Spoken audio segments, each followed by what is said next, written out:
Assalamualaikum warahmatullahi wabarakatuh.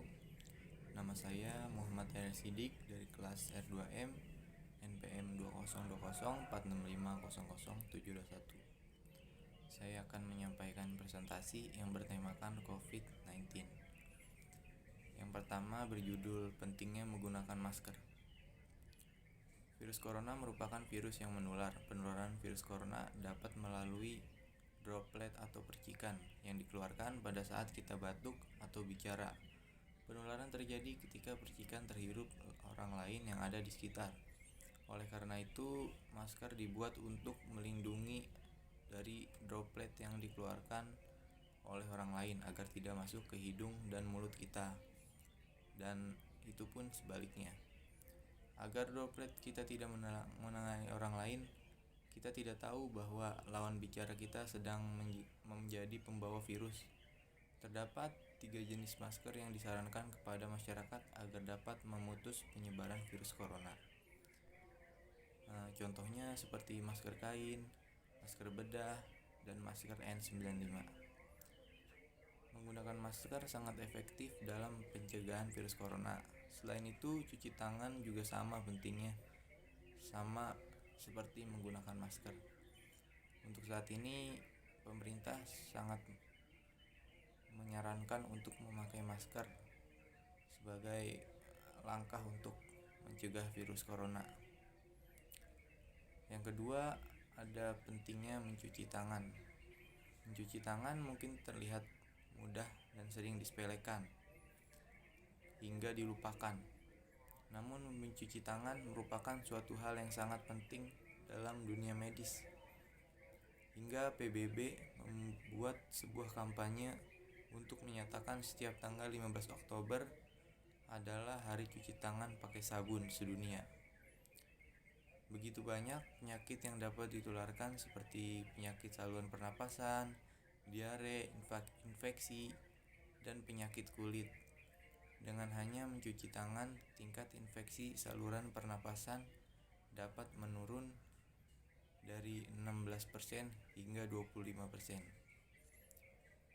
Terlebih dalam era pandemik COVID-19 ini, pemerintah telah mengkampanyekan pentingnya cuci tangan sebagai salah satu protokol kesehatan yang harus dijalankan setiap orang dimanapun orang itu berada.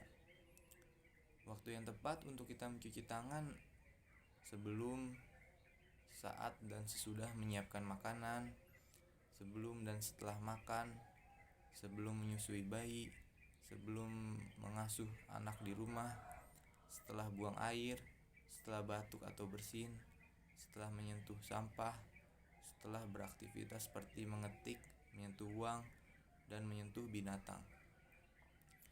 Yang ketiga, pentingnya menjaga jarak.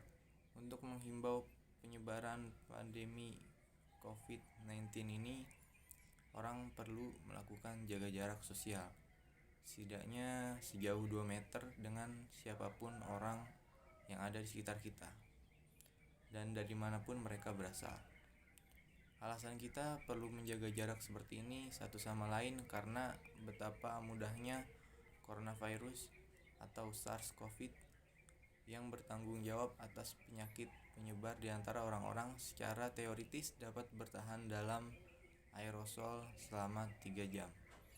Dapat ditularkan melalui permukaan yang terkontaminasi serta mudah menyebar melalui batuk dan bersin. Sangat bagus untuk menjaga jarak antara Anda dan orang-orang yang tidak hidup di luar ruangan. Dan itu harus dilihat sebagai minimum absolut untuk pengaturan ke dalam ruangan.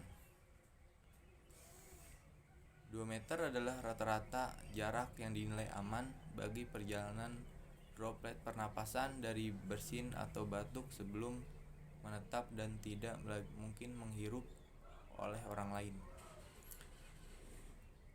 Yang keempat, pentingnya vaksin COVID-19 bagi diri sendiri dan orang lain. Vaksinasi di masa pandemi ini sangat penting dan banyak manfaatnya, seperti menurunkan angka kejadian penyakit menular. Vaksinasi bisa menurunkan angka penyakit jika dirujuk daripada data yang sebelumnya.